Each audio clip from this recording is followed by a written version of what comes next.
So here's a question I wasn't expecting to ask. Are doing a Whole30 and homesteading incompatible? So when Anne started this whole project, a friend had said, "Oh, this will be super easy for you because you guys grow some of your own fruits and vegetables and raise some of your own meat, and you are home most of the time anyway." So, yes, I guess that is mostly true, but it hasn't necessarily made a Whole30 easier. So, to explain a little bit about our small family homestead, we have a big orchard at the moment. So, we have peach and pear trees and a few apple trees. We have some berries. We have a grape arbor. And then we usually have a big garden every year with some perennials and some annuals. And then as far as meat, we raise lambs and we have chickens for eggs, and then we have bees for honey. So the first challenge with homesteading while doing the Whole30 was with fruit and not being able to eat any of the fruit that we had preserved from our orchard and from our garden, because almost everything we saved from last summer we canned in a light sugar syrup, and there's no added sugar in a Whole30.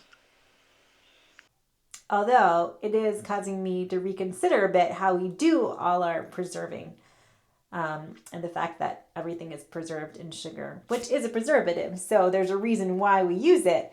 But at the same time, to think that all the fruit we put aside for our family does have added sugar is not necessarily awesome. So maybe in the future, I could consider freezing more or drying more. And any way you preserve food, there's going to be a cost somewhere along the way. So if you're dehydrating it, then you're paying to have the dehydrator on, running your electricity, or if you're freezing it, it takes up your freezer space. So there's pluses and minuses to all those things. But I think it is good to consider how much sugar the food you're putting aside is containing. So the number 2 challenge with doing a Whole30 while homesteading was meat. I did not consider ahead of time how much more meat I would be consuming when I wasn't eating any grains and it was just fruits and vegetables and meat, basically. So like I said, we have lamb, but you can't eat lamb every day. It's super rich. It's delicious, but it's not something you could eat 2 meals a day, every day. At least for myself, that would be a challenge. So we're lucky to have several farms within like 10 minutes of our house that have all kinds of beef products available. So that's been excellent. But I'm realizing where there are holes in what's available locally at this time of the year. So, for instance, I really haven't been able to find pork at any of the local farms. I probably could have looked further afield, but just where I normally shop, there wasn't any local pork available.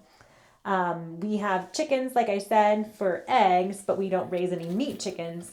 And the farms that I usually shop at don't have chickens currently. So I found a place a few towns away that has great organic chicken. So I bought one. It was kind of a splurge, and we had chicken for several meals and chicken soups with chicken stocks for several meals.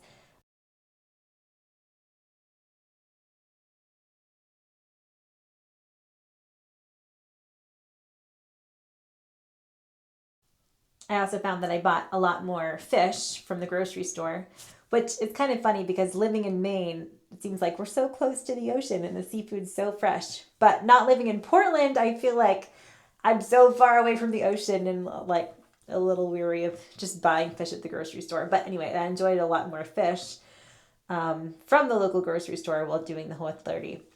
Um, but with the additional meat and the additional fish, my grocery bill went up pretty considerably.